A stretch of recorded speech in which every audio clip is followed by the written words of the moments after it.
Empecemos como siempre con el título de la presentación. En este caso nos vamos a focalizar en lo que sería la instalación de puntos de recarga para vehículos eléctricos según lo que marca la normativa ITC BT52, la instrucción técnica complementaria que se publicó hace ahora unos 5 años.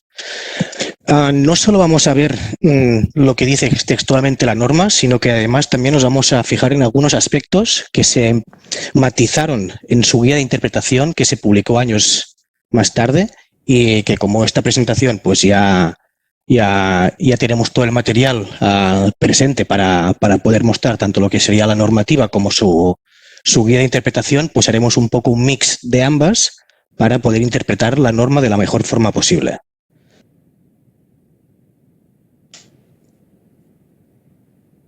A ver si empezamos ahora. Este será el contenido de la presentación. Empezaré con una introducción a lo que es la normativa y a su nacimiento. Seguiré con una pequeña exposición de las dotaciones mínimas a instalar cuando se tiene que hacer alguna nueva construcción aquí en España. Seguiré ya a partir de este punto con lo que sería el cuerpo específico de la norma. Los 4 puntos siguientes ya forman parte del contenido concreto que se marca en la ITC BT52, incluso son los propios títulos de algunos de sus capítulos. Empezaremos con el mismo orden que sigue la normativa, con los esquemas de instalación, como ha citado antes Vicente, aunque realmente parece que estos esquemas son un poco liados. Entender cada esquema al final no es lo más importante, ya que al final, como se permitieron todos los esquemas imaginables en la normativa, no hay mucho problema en escoger un esquema u otro. El problema que que apareció en un inicio, es saber si al publicarse la norma, todas las posibilidades de instalar todos los esquemas que uno se podría imaginar serían normativamente válidos. En este caso, sí lo fueron todos, y esto fue una alegría al recibir la normativa. Seguiremos con la previsión de cargas a contemplar cuando se construye también una nueva edificación. Al añadirse las cargas de recarga de vehículo eléctrico al resto de cargas de un edificio, pues tenemos que tener en cuenta estas cargas y sumarlas al conjunto de otras cargas que haya en la instalación.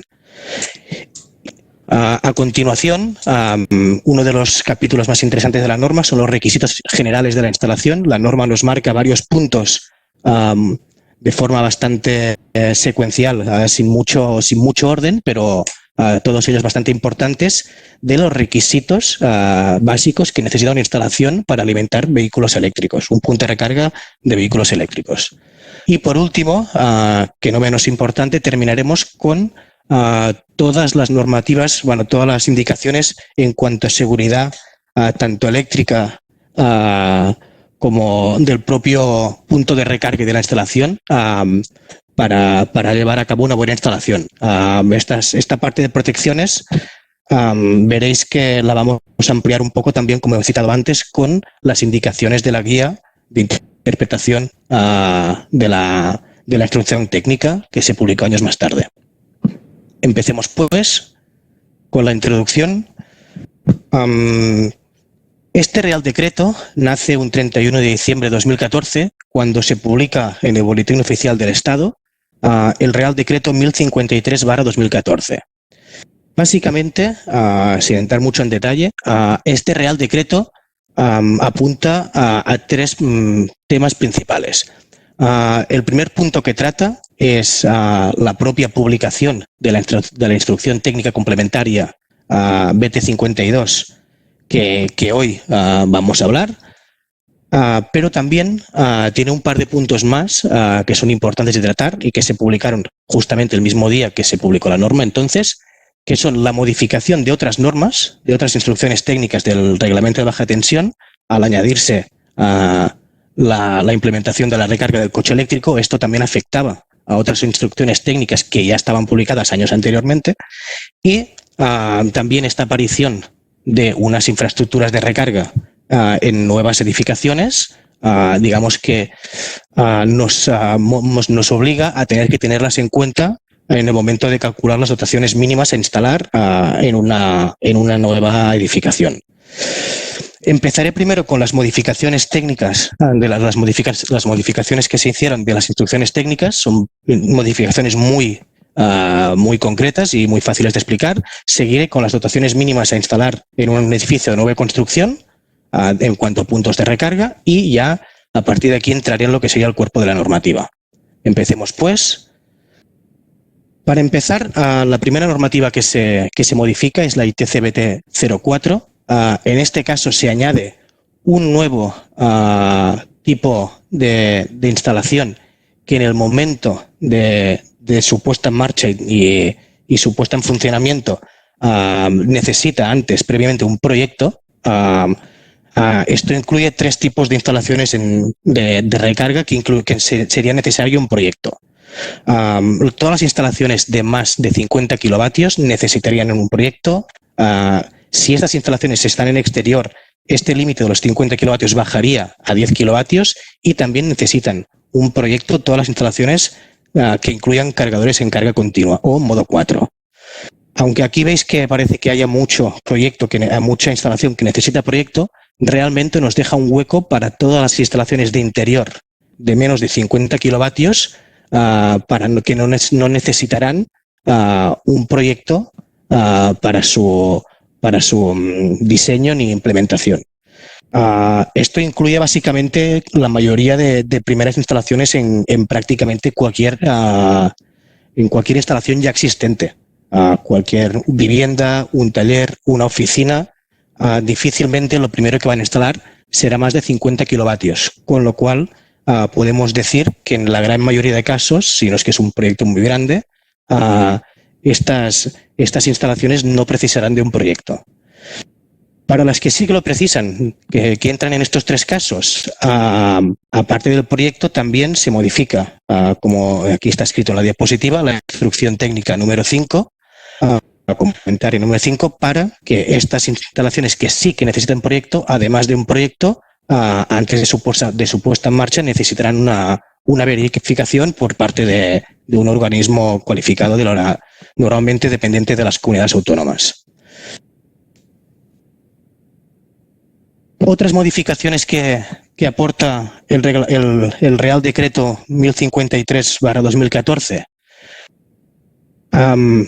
Aparecen 3 conceptos nuevos. A ver si quizás con un puntero láser. Aparecen 3 conceptos nuevos. El primero de ellos es un nuevo lugar de consumo, que lo nombran P5, que se añade a otros lugares de consumo, como ya eran viviendas, locales comerciales o servicios generales, que se contemplan en el momento del cómputo de previsión de cargas de un edificio.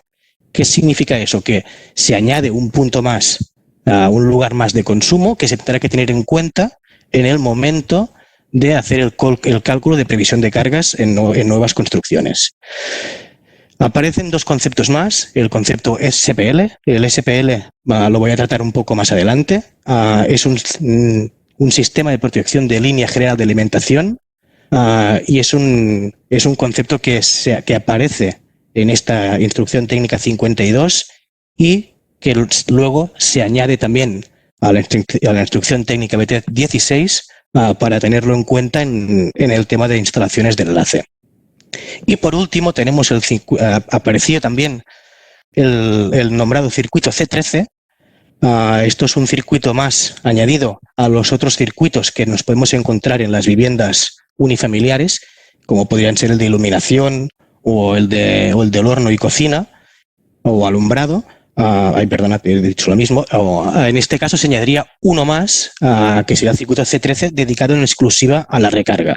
Voy a entrar un poquito también en el momento en el que expliquemos los esquemas de instalación, en qué esquema cabe este circuito C13. Más o menos este es el resumen de las modificaciones de las normativas anteriores que forman parte del reglamento de baja tensión. Como veis, no son muchas modificaciones, pero cada una de ellas, y lo vamos a ver a continuación, sobre todo las 2 últimas que he citado, tanto el SPL como el circuito C13, implica la aparición de soluciones tecnológicas derivadas de su existencia. Más adelante explicaré qué quiero decir con esta frase de aparición de soluciones tecnológicas. Seguimos, pues, con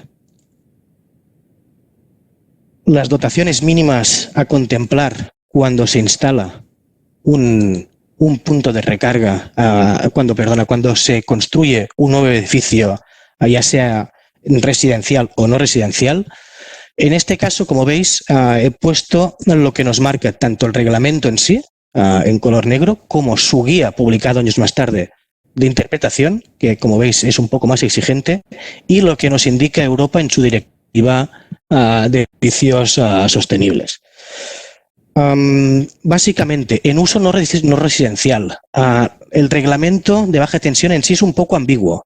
No nos marca la necesidad de dotar de un punto de recarga de forma explícita en su texto. Sí que nos habla de que es necesario que haya la instalación suficiente para dar cobertura a una de cada 40 plazas.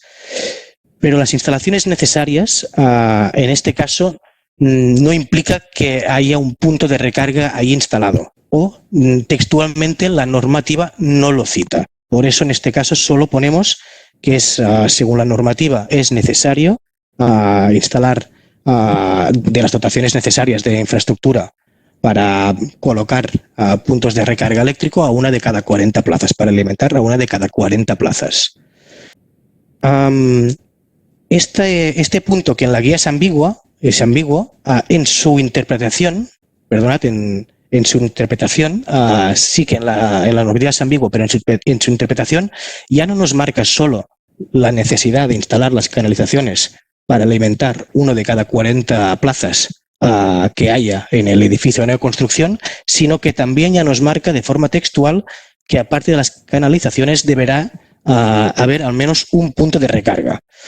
En este caso, recordar que las guías de interpretación de las normativas no son vinculantes, pero sí que suelen ir un paso más allá de ellas.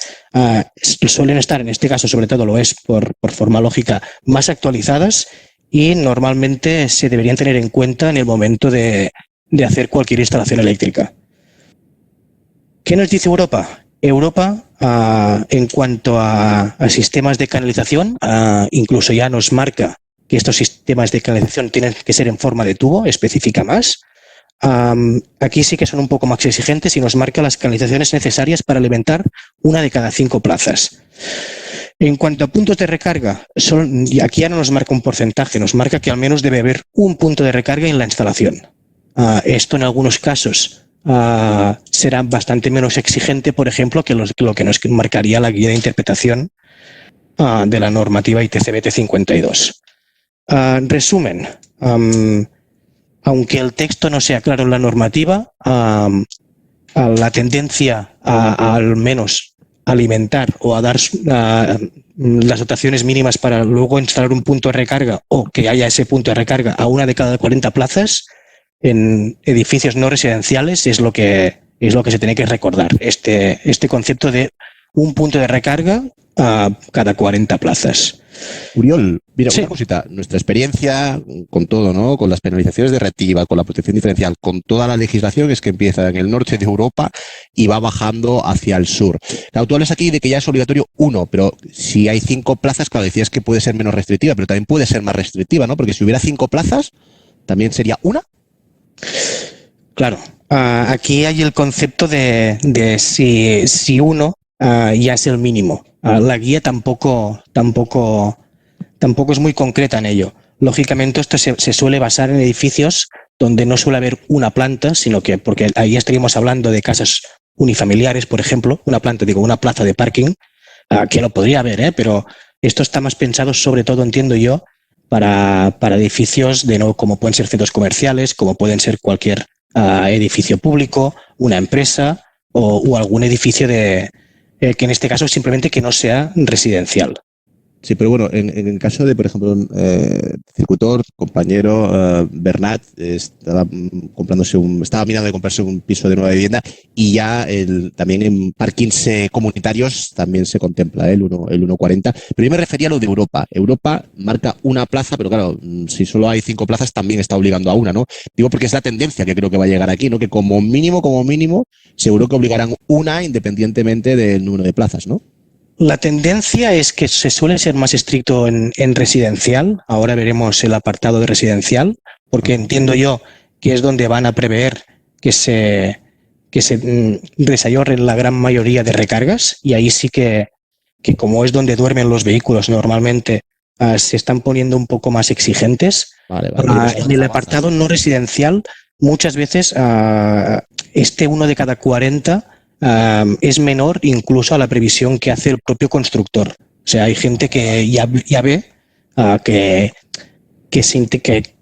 si ahora va a mínimos, en un futuro, si tiene que hacer una ampliación de la instalación y contemplar otras canalizaciones o otros puntos de recarga, que al final son consumos que no tenía en cuenta, pues eso le va a penalizar en un futuro. Vale. Oye, pues nada, pues avanza. Bueno, es el caso nuestro, ¿no? Que en Circutor creo que lo multiplicamos por 2,5 este porcentaje, ¿no? Tenemos, no sé si son 3 plazas casi por cada 40 o 2,7 plazas por cada 40. Hasta donde sea, al menos hasta ahora teníamos 16 plazas de recarga en Circutor y sí que suponen bastante más del mínimo exigido por el reglamento. 16 más la de continua. Correcto. Vale. Pues venga, continúa, Oriol. A lo que iba. En cuanto a una nueva edificación de carácter residencial, aquí sí que las exigencias ya son un poco más notables. El reglamento sigue sin citar explícitamente que se deba instalar un punto de recarga. Habla siempre de un porcentaje de plazas de aparcamiento ya preparadas para albergar un punto de recarga. En este caso pasamos a un 15% de las plazas. Ya no es 1 de cada 40, estamos hablando de 1 de cada 6 plazas que estará preparada para poder en un futuro instalar un punto de recarga eléctrico. Pero volvemos a mirar la guía de interpretación del reglamento y vemos que ya nos recomienda que al menos todas las canalizaciones que pasan por las zonas comunes ya estén preparadas para albergar y para dar suministro al 100% de las plazas que haya en ese aparcamiento. ¿Qué significa eso? Que ya se estará preparando el terreno para en un futuro, cuando ya no sea simplemente un 2, un 5, un 20% de los vehículos eléctricos en ese garaje, sino que se pase del 50, 60 o 70%, ojalá, en un edificio de viviendas, pues ya estará preparada toda la instalación para que no se tengan que hacer modificaciones en un futuro. Seguimos. Lo que marca la normativa mínimos, canalizaciones dimensionadas cada 6 plazas. Lo que la guía, lo que nos marca y lo que sería interesante, ya dimensionarlo para el 100% de esas plazas, que ya es lo que justamente nos marca Europa en su directiva. Aquí sí que, como decía Vicente, pues parece que Europa marca un poco la dirección a seguir y luego desde cada estado se va intentando adaptar la normativa interna para adaptarse a las exigencias de Europa. Un punto a destacar en este caso de la guía de interpretación de la normativa, en caso de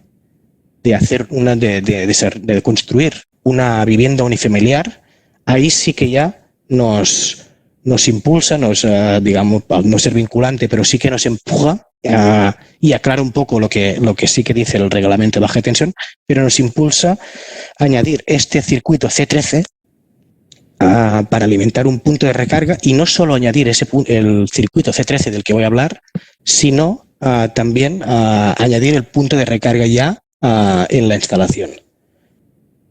Esto es el único caso en el que desde una normativa, en este caso la guía, nos obliga o nos indica a instalar un punto de recarga en un edificio residencial. En este caso sería en una vivienda unifamiliar. Bueno, más o menos estos son los mínimos de la norma, de las dotaciones mínimas a tener en cuenta.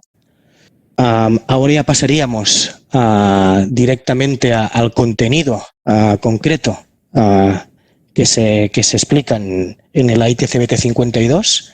Esto de las dotaciones mínimas forma parte del preámbulo que se explica en el Real Decreto por el que también se publicó la ITCBT 52, pero lo que sería el cuerpo de la misma normativa lo vamos a ver a continuación, empezando con los esquemas de instalación posibles que hay.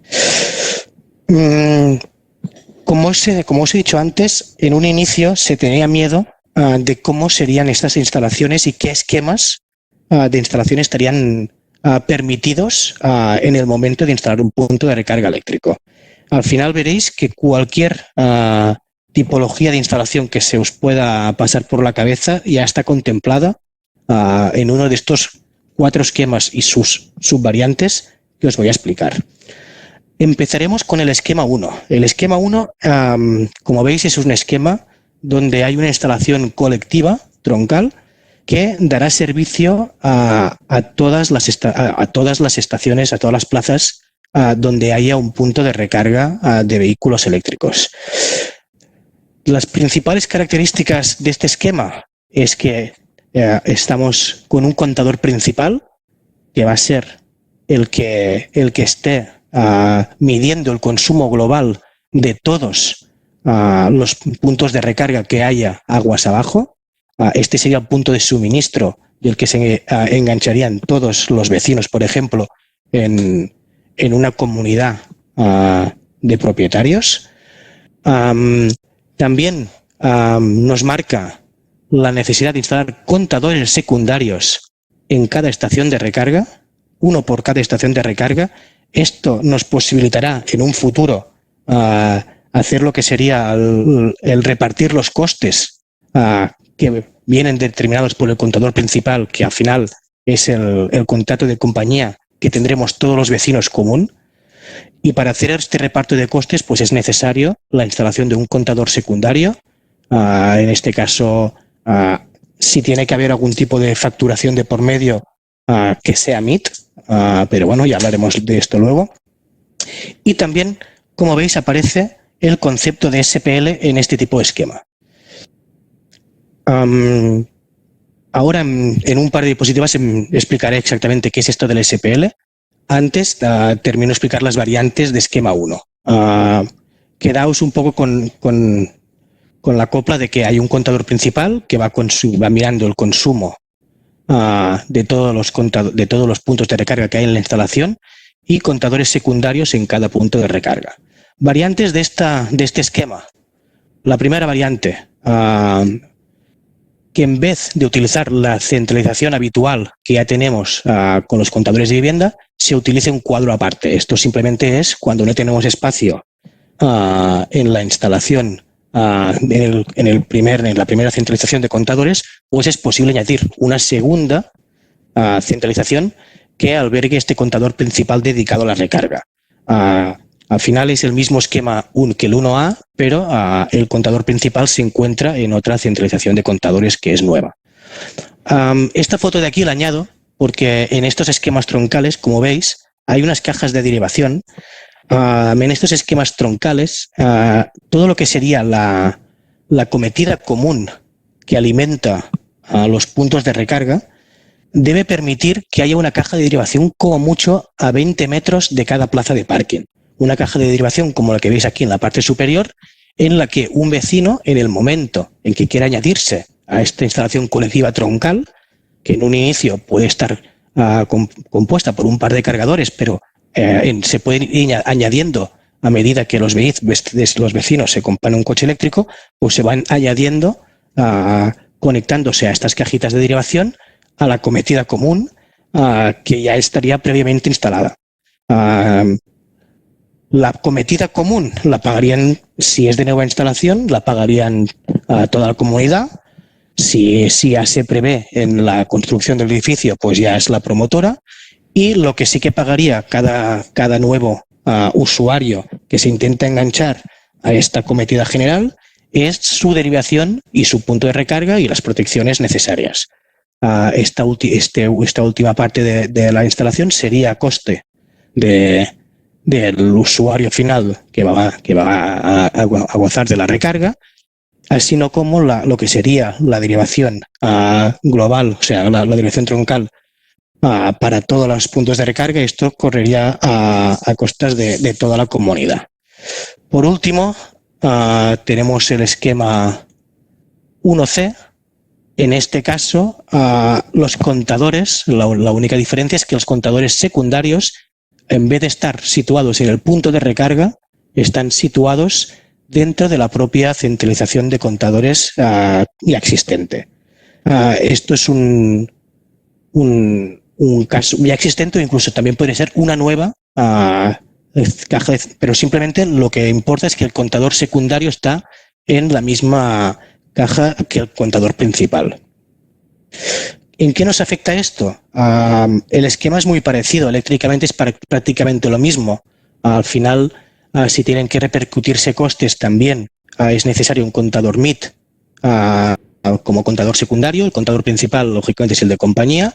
Aquí desaparecen las cajas de derivación porque cada derivación es individual desde la centralización de contadores hasta cada plaza de recarga. Más o menos esto es el esquema 1. Esquema 1, entonces, al final siempre partimos de un contador principal y unos contadores secundarios y entre ellos una cometida común troncal que da suministro a todas las plazas de recarga de una instalación. Este esquema es... Sí, dime. Al ser una comunidad de propietarios, a nivel legislativo, ¿qué dice? ¿Se tiene que hacer asambleas? ¿Se tiene que aprobar por mayorías? ¿Cómo funciona? ¿Puedes explicar un poquito, por favor?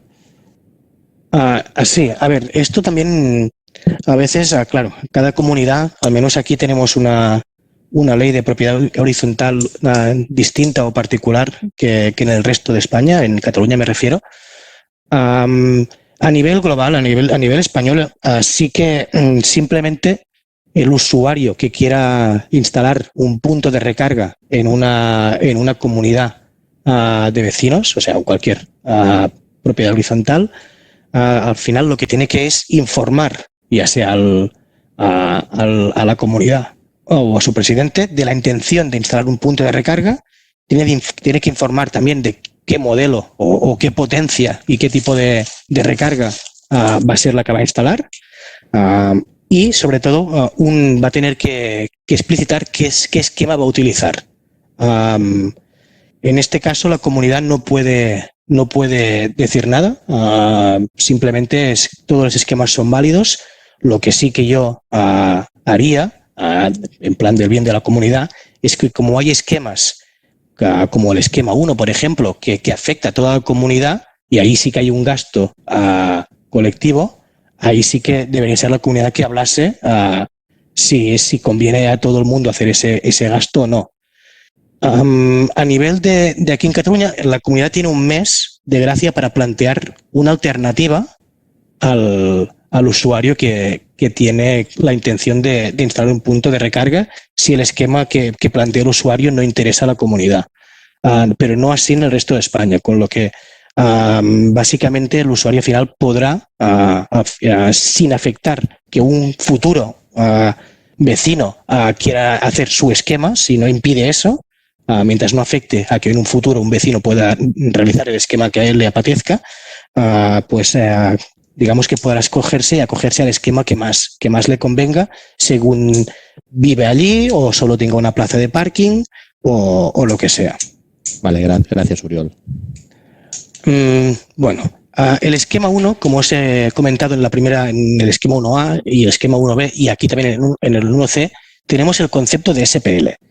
El SPL como he dicho antes, es un sistema de protección de la línea general de alimentación. Por lo tanto, la línea que dará suministro al conjunto de contadores de la comunidad, por ejemplo.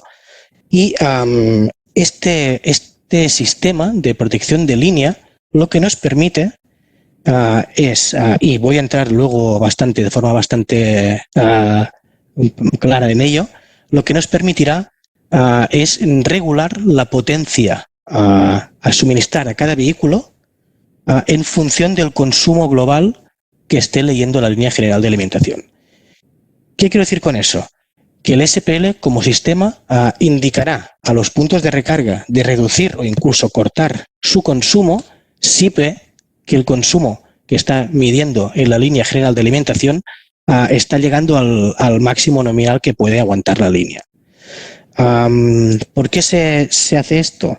Al final, compañía, en el momento en que se instalan muchas cargas y que son de mucha potencia en una instalación, tiene miedo que por temas de simultaneidad su línea general de alimentación y el fusible, básicamente, que la protege, pues no soporte todo el consumo instantáneo que se pida en algún momento en esa instalación. Justamente para que este factor de simultaneidad no nos haga tener que dimensionar una línea general de alimentación muy grande o incluso añadir una segunda línea general de alimentación en el edificio, pues existe esta figura del SPL que luego luego os explicaré exactamente en qué factor afecta a la previsión de potencia a instalar en un edificio y qué ventajas nos puede dar. A ver, ¿cómo trabaja el SPL? El SPL, para empezar, lo que mide, lo que necesita es tener varios datos de entrada para hacer una regulación de la recarga y evitar que haya un sobreconsumo en la línea general de alimentación. Como datos de entrada tenemos la corriente nominal del fusible de protección. Lógicamente aquí necesitamos saber a qué corriente nominal debemos proteger la línea general de alimentación. Debemos saber el máximo al cual nuestra línea podría llegar a consumir sin tener que dañarse el fusible. También es necesario saber el número total de puntos de recarga y su corriente nominal que hay instaladas en la zona de aparcamientos. Estos son dos datos que son datos fijos y además necesitamos dos datos, en este caso de medición, en tiempo real, que son la corriente que circula en tiempo real por la línea general de alimentación y la corriente que circula en tiempo real por cada punto de recarga. Partiendo de todos estos datos de entrada, básicamente lo que hará la lógica de un sistema SPL, que puede ser cualquier tipo de solución, una solución más mecánica o una solución más alto nivel programada, algún tipo de incluso con algún servidor dedicado a ello. La norma no entra en cómo trabaja internamente el SPL, lo que sí que te marca es qué datos necesita como inputs de entrada y qué es lo que va a hacer con esos datos a partir de los cálculos que él haya hecho. En este caso, lo que hace el SPL es desconectar las tomas o regular su intensidad en caso de que sea posible, y el modo 3, la carga en alterna modo 3 nos lo permite. Pues vamos a regular según los datos estos de entrada la intensidad a ofrecer a cada uno de los vehículos, llegando incluso a desconectar tomas si la corriente que circula por la línea general de alimentación es muy elevada. Importante, saber la corriente que circula por cada punto de recarga es fácil. Al final, la mayoría de puntos de recarga inteligentes ya incluyen un contador interno. Si no, también, como hemos visto en el esquema 1, nos obligan a poner un contador secundario en la instalación del punto de recarga, que puede estar dentro o puede estar aguas arriba del punto. Por lo tanto, esta corriente que circula por cada punto de recarga es un dato que sí que tendremos. ¿Cuál es el dato difícil de conseguir? La corriente que circula por la línea general de alimentación. Lógicamente, esto no es un punto de medida muy habitual, pero ya hay algunos cuadros que en la línea general de alimentación ya guardan un hueco para poner transformadores de medida. Digamos que ya está pensado este cuadro de esta cometida de instalación de enlace para poder albergar unos trazos de medida para proteger a la línea general de alimentación con un sistema SPL. Hay instalaciones que ya la contemplan. En este caso, pues vemos un interruptor de corte, los fusibles, un protector de protecciones transitorias y, lo más importante, pues este espacio para los transformadores. Esto es en el caso en que ya prevés que vas a instalar un sistema SPL. Muchas veces pues es difícil a posteriori, si se instalan en puntos de recarga en una instalación que ya existía, pues poder medir de forma fácil en este punto. ¿Qué tenemos en Circutor como solución SPL? Pues en Circutor lo que tenemos es una solución muy completa. Al final es una solución que no solo regula, no solo hace las funciones de SPL, sino que también es mucho más, abarca mucho más. Tiene funciones de monitorización de todo el sistema de recarga. Podemos vincular también la protección de la línea general de alimentación en función de una generación fotovoltaica. Esto significa que no, en horas diurnas tendremos más potencia disponible que en horas nocturnas y lo podemos aprovechar y ofrecérselo a los vehículos. Y aparte también, pues como veis aquí, pues es un sistema que incluye alarmas, incluye históricos, manda correos si hay algún tipo de problemática y básicamente ofrece una solución muy interesante tanto para la regulación de potencia, para tener un control de que no haya una simultaneidad de cargas dedicadas a los vehículos eléctricos demasiado elevada, a la vez que también pues podemos decir que nuestra instalación incluye un SPL y lo que esto conlleva es la previsión de cargas del edificio, que voy a hablar en uno de los últimos capítulos.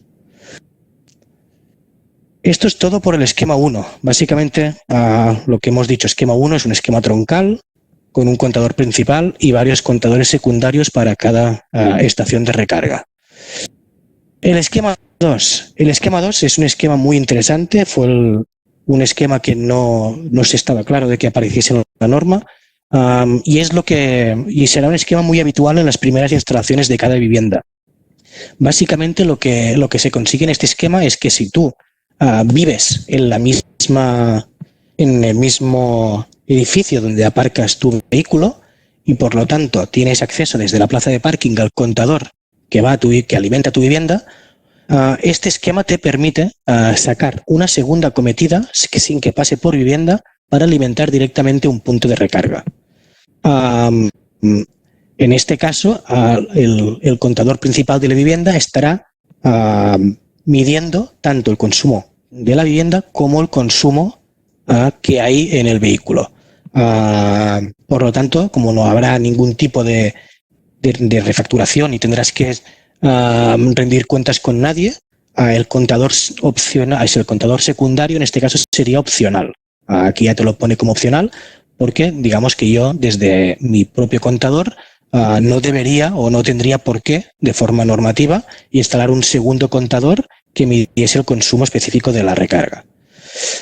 Este esquema tiene un aspecto a tener en cuenta y es cuando este contador principal también hace la función de interruptor de control de potencia. En este caso, si por alguna razón el consumo entre la vivienda y el vehículo sobrepasa la potencia contratada y el contador dispara su protección interna, deberemos mostrarle a este contador una impedancia infinita desde la vivienda. Esto significa normalmente bajar el interruptor general que encontramos en la vivienda, bajarlo para que el contador no pueda ver ninguna carga. ¿Qué pasa en este esquema?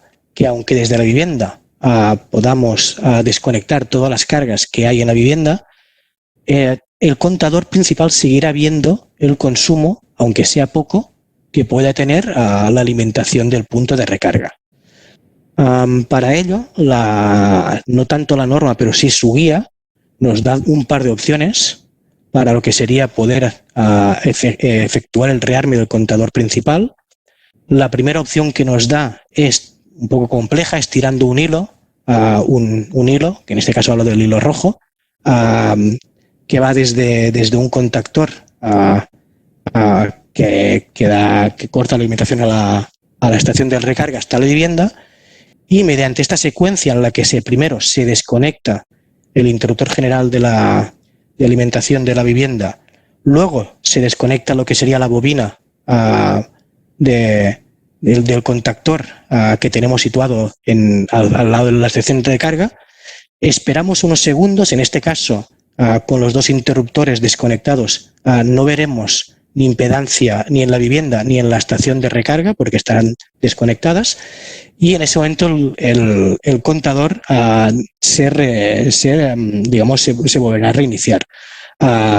Procederemos luego a conectar otra vez a nuestro interruptor general y en último lugar otra vez a nuestra bobina para alimentar el contactor y así poder reanudar la carga y toda la instalación desde la vivienda sin salir. Esto realmente es un poco farragoso y a posteriori, una vez si tienes que tirar una línea hasta la vivienda, a veces sacar la alimentación del propio contador que justamente lo que gana son metros de menos de cable a tirar, pues es una solución que no gusta.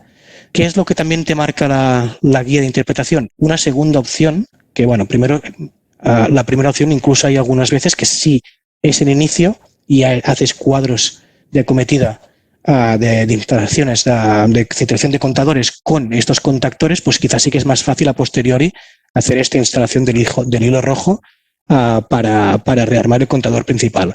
Pero vamos, que no es la solución ideal, para un rearme de forma fácil, o básicamente su instalación. ¿Qué es lo ideal?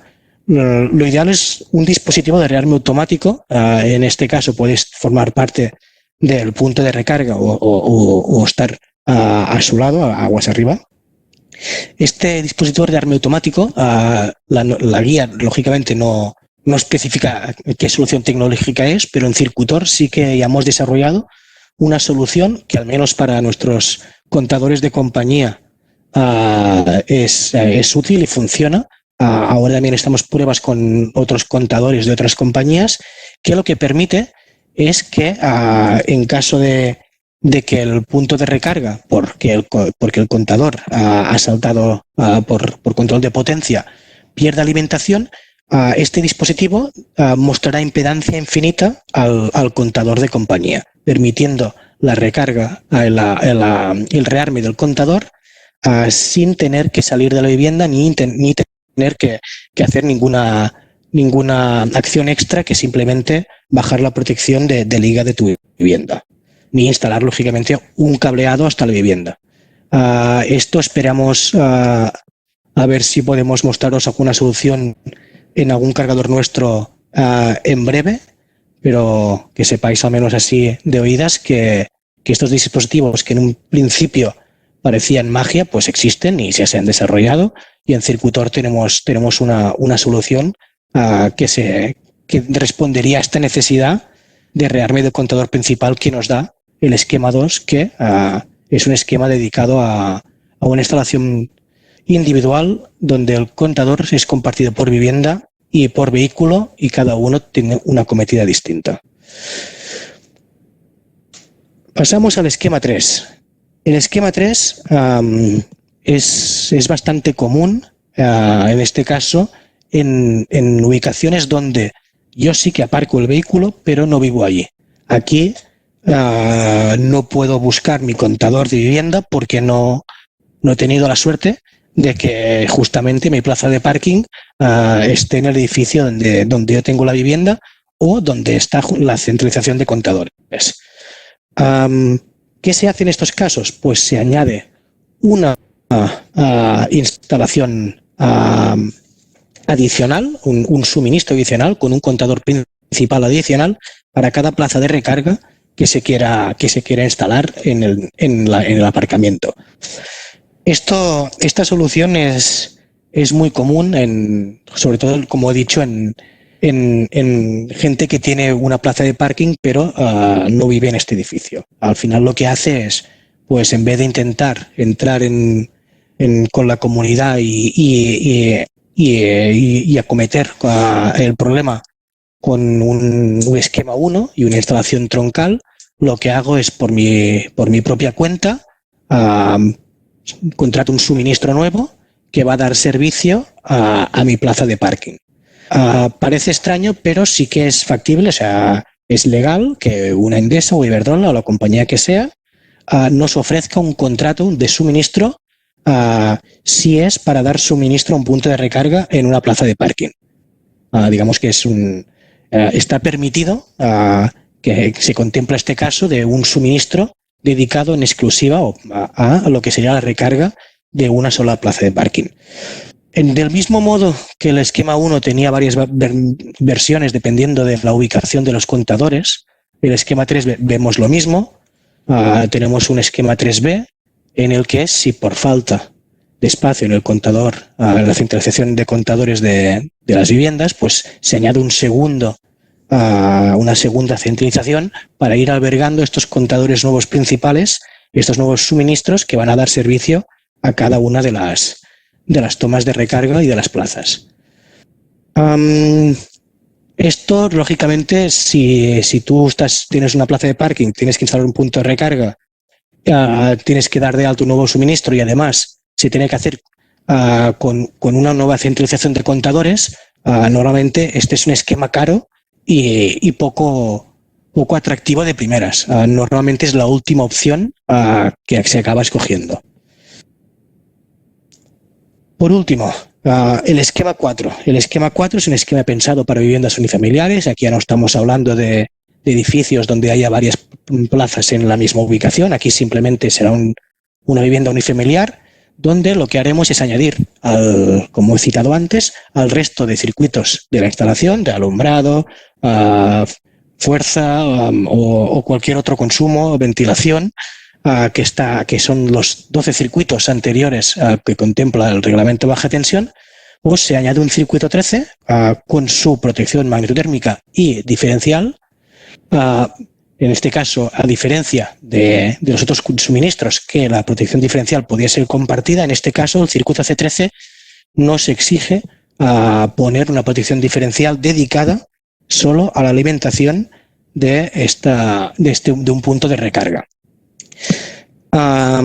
Las viviendas que incluyen este circuito C13 pasarán a ser consideradas de electrificación elevada, con lo que eso conlleva en su dimensionamiento. Una variante de este esquema 4A, que está pensado para viviendas unifamiliares, es el esquema 4B, que estaríamos hablando del mismo caso, que se añade un circuito a lo que sería la instalación ya existente, pero no estamos hablando de una vivienda, sino que estamos hablando de garajes o talleres o algunas ubicaciones que, sin ser una vivienda unifamiliar, pues este esquema de añadir un circuito más con su PIA y con su protector contra fugas de corriente alterna, pues protegerán a la toma de recarga y al proceso de recarga. Con esto un poco tenemos lo que serían los cuatro esquemas.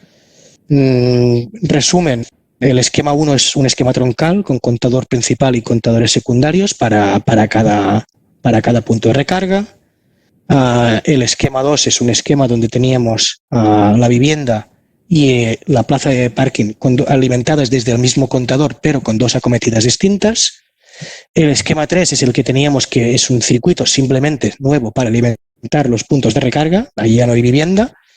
Y el esquema 4 es añadir un circuito adicional a la instalación que hay, y es un esquema normalmente pensado para viviendas en su formato 4A.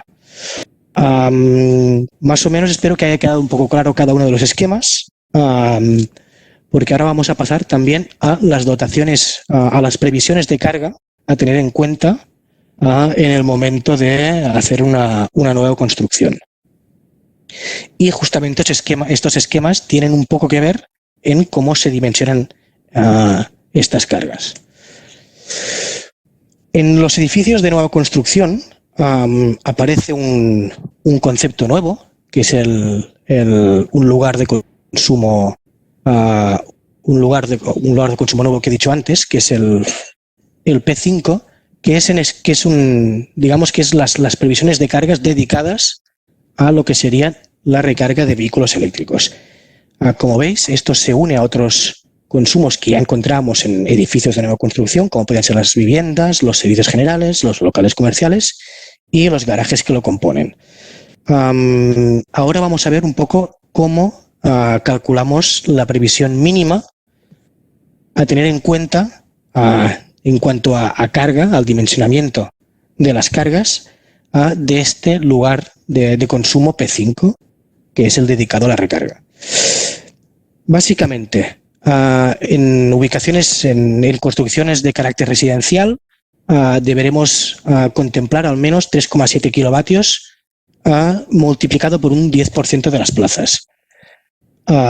Eso significa asegurar una potencia de 3,7 kilovatios, al menos una de cada 10 plazas que haya en la instalación. Como veis, sigue siendo más exigente también la parte residencial en cuanto a dimensionamiento, ya no sea de dotaciones de infraestructura, sino también de previsión de potencia a consumir en la instalación. Al final son cosas que van ligadas.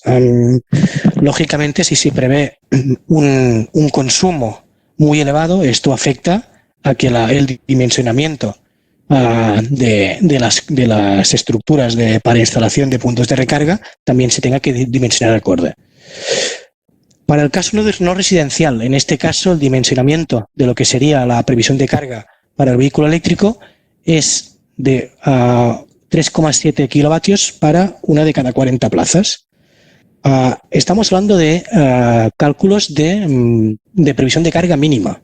Lógicamente, esto es cuando no sabemos qué número de cargadores habrá en la instalación. En caso de que en la instalación, durante la construcción de este nuevo edificio, ya sepamos cuáles son y cuántos son los puntos de recarga que van a estar instalados, luego ya vamos a contemplar un cálculo directo, no un mínimo que te marcará la normativa, sino que ya contemplaremos como previsión de cargas del edificio que la recarga será el número de puntos de recarga por su potencia nominal.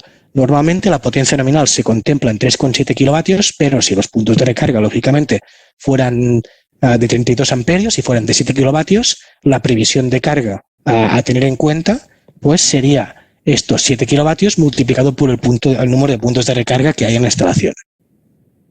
Una vez tenemos la previsión de cargas dedicadas a lo que sería la recarga de puntos de vehículos eléctricos, esta se sumará a las otras para el cálculo de la previsión de cargas de todo el edificio. Y aquí es donde viene lo importante.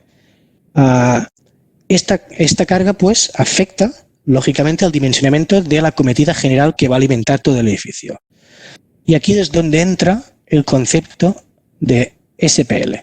Cuando tenemos un esquema 1, y según la guía también se podría, según ellos, en el esquema 4B, por su semejanza, pero nos vamos a focalizar en el esquema troncal. Si este esquema troncal cuenta con un SPL, el dimensionamiento, la previsión de cargas a tener en cuenta para los circuitos de recarga tendrá un factor de 0,3 a aplicarse en el momento de hacer el cómputo para el global del edificio. ¿Qué quiere decir con eso? Que si yo instalo un SPL en el momento de iniciar una construcción, una nueva construcción, yo puedo dimensionar lo que sería la acometida general que va a alimentar todo el edificio, teniendo en cuenta un factor de simultaneidad del 30% entre las cargas de vehículos eléctricos, permitiendo así que quizás no tenga que poner una segunda línea de alimentación, una segunda línea general de alimentación, porque se pasa, por ejemplo, de 250 amperios, o tener que aumentarla a la que yo tenía prevista. Si hiciéramos un poco, por poner un ejemplo, si yo tengo un aparcamiento de viviendas donde tengo, por ejemplo, pongamos 20 puntos de recarga y cada uno de ellos tiene una potencia nominal de 5 kilovatios, estaremos hablando de que yo tendría que contemplar 100 kilovatios de previsión de cargas por lo que contemplan los puntos de recarga. Claro, 100 kilovatios, quizás ese edificio, estos 100 kilovatios es demasiado, y más si se ponen a consumir todos a la vez. ¿Qué ganamos con el SPL? Con el SPL lo que ganamos es que estaremos protegiendo la línea general de alimentación, con lo cual nos aseguramos que nunca vamos a cortar el suministro por sobrecorriente en el fusible de cabecera, y esto lo hacemos gracias a que podremos regular la potencia a suministrar a los vehículos en función de la corriente instantánea que consuma todo el edificio. Esto nos permitirá dimensionar de forma mucho menor la potencia, la previsión de cargas de todo el edificio, justamente por la gracia de aplicar este factor. Más o menos esto es el resumen de la previsión de cargas. Ahora ya vamos a las últimas partes de la normativa. Empezaremos con los requisitos generales. Son pequeñas pinceladas que nos cita la norma. La norma te pide que la distribución sea 230-400. Si nos encontramos una red de 127 voltios, la normativa nos pide elevar su tensión para adecuarla a estos niveles. La caída máxima de tensión desde el punto de origen de la cometida de suministro de un punto de recarga hasta el propio punto de recarga será como mucho del 5%. Esto nos puede repercutir en tener que instalar cables con una sección mayor a la que sería la nominal que necesita un equipo. Estos cables en ningún caso serán de sección menor a 2,5 milímetros cuadrados. Igualmente estos 2,5 milímetros cuadrados se suelen quedar cortos para alimentar los puntos de recarga, que suelen ser de 32 amperios. Los puntos de recarga, al ser de 32 amperios, se suelen alimentar con cable de 6 milímetros, aunque luego no tengamos por qué consumir estos 32 amperios durante la recarga y los podamos limitar, ya sea por algún tipo de configuración de hardware o software. Otros detalles: si el conductor pasa por exterior, pues debe tener una tensión asignada de 600 voltios, 1000 voltios. Y un par de apuntes más. Esto ya no es tanto por lo que sería la alimentación, sino el punto de recarga en sí, las tomas de corriente. La normativa te marca una altura mínima y máxima para poder manejarlas de forma correcta a todo el mundo. Si la plaza está destinada a gente de movilidad reducida, estos 60 centímetros de altura mínima de la toma subirían a 70 para ponérselo más fácil. Y por último, también nos marca unos niveles de luz a tener en cuenta que debe haber en la ubicación del punto de recarga, ya sea para interior o para exterior. Debemos poder ver el punto de recarga y poder interactuar con él fácilmente, ya sea en exterior o en interior. Puntos más importantes de estos requisitos. Hay un punto muy importante, y es que si en una misma ubicación se instalan 5 puntos de recarga, la normativa nos marca la necesidad de hacer un estudio para ver si es necesario instalar filtros para corregir los armónicos. En un pasado, realmente, los primeros vehículos eléctricos cargaban de una forma bastante ruidosa, sucia, y sí que aparecían armónicos en la instalación. Esto es algo que se está corrigiendo y los fabricantes de vehículos lo han corregido mucho, pero la normativa aún te marca que si hay varias instalaciones de recarga en la misma ubicación, se haga un estudio. ¿Qué decimos en Circutor? Lo que decimos es, como al final el estudio dependerá de los vehículos que haya conectados, porque al final son ellos los que generarían los armónicos, lo que recomendamos es instalar en cabecera de instalación un analizador de redes para saber lo que está pasando en función de los vehículos que haya cargando, y si realmente ahí tenemos algún tipo de problemas de armónicos en la instalación derivada de lo que sea toda la instalación de recarga. Otro punto importante que te marca la normativa de requisito, en los tipos de conectores a instalar según la potencia. Básicamente para potencias bajas, de menos de 3,7 kilovatios, nos permite cualquier toma. Esto incluye hasta las tomas domésticas Chuco. Pero bueno, normalmente no es lo más habitual cargar en una toma Chuco en modo 1 o modo 2. Al final son cargas lentas y no tan seguras. Lo ideal siempre es ir con carga en modo 3 y en este caso la normativa nos marca que los puntos de recarga deberán tener al menos una base o un cable tipo 2. Y en caso de potencias mayores de 22 kilovatios, ya sí que nos obligará a que sea un cable tipo 2 el que forme parte del punto de recarga. Básicamente, si algún día necesitamos instalar un punto de recarga en vía pública y necesitemos que sea un punto de carga en el corriente alterna, deberemos tener en cuenta que deberemos instalar al menos una base tipo 2 o un cable tipo 2 para dar suministro a los vehículos. En el caso de continua, la toma a disponer por parte del punto de recarga será una toma CCS Combo 2, que es la que veis aquí en esta imagen inferior. Esto, aunque hay otros tipos de tomas, como el tipo 1 o la toma CHAdeMO, la normativa no entra en su obligatoriedad en el caso de instalarse un punto de recarga, pues no nos muestra que sea obligatorio que también haya este tipo de tomas. Simplemente nos marca tendencia a las tomas de origen europeo y que son las que al final se van a quedar como estándar aquí y que ya se están quedando como estándar aquí para la recarga de vehículos eléctricos. Un poco ya para terminar lo que son los requisitos de la instalación, como os he dicho antes, los contadores secundarios, la normativa pide que sean clase A y desde Circutor pues hay una directiva europea que es la MIT de medida, que es una directiva para armonizar un poco todo lo que se hace en todos los países de la Unión y para armonizar y para permitir que se puedan hacer facturaciones con intercambios de energía, pues están estos contadores. Nosotros, por ejemplo, en Circutor tenemos el CENCE10, que forma parte de algunas soluciones que tenemos nosotros de protección de puntos de recarga con medida incluida, que en este caso pues contaría con las características de incluso mejor que clase A, en este caso creo que es clase B, sería un buen dispositivo como contador secundario a instalar en una, por ejemplo, en un esquema 1, perdona. Bueno, veo que me estoy quedando un poco ya largo de tiempo. Termino un poco con las partes de protección, así de forma muy rápida. La normativa lo que te marca es que por cada toma de recarga haya una protección magnetotérmica curva C y una protección diferencial tipo A de 30 miliamperios y también que haya en la instalación una protección contra sobretensiones permanentes y transitorias, ambas. Normalmente las transitorias pueden ser que ya estén estén en la instalación antes de instalar un punto de recarga, pero eso sí, asegurar que en el momento de que se instala un punto de recarga, pues tenemos tanto las permanentes para aguantar sobretensiones entre fase y neutro de hasta 440 voltios y las transitorias, y la protección magnetotérmica y diferencial dedicada a cada una de las tomas de recarga. La normativa se queda un poco corta a lo que ya exige Europa y también a lo que exige su guía de interpretación.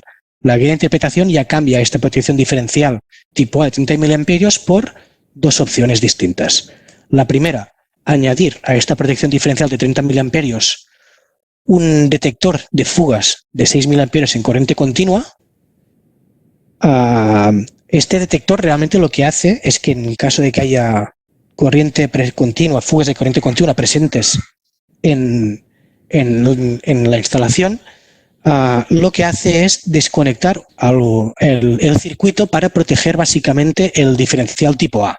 Los diferenciales tipo A, en presencia de corrientes continuas, podrían quedar, digamos, cegados y no asegurarían que es un disparo en los límites que marcaría su límite de disparo nominal. Por eso se ponen estos dispositivos que en caso de presencia de fugas de continua, pues ayudarían a desconectar la instalación.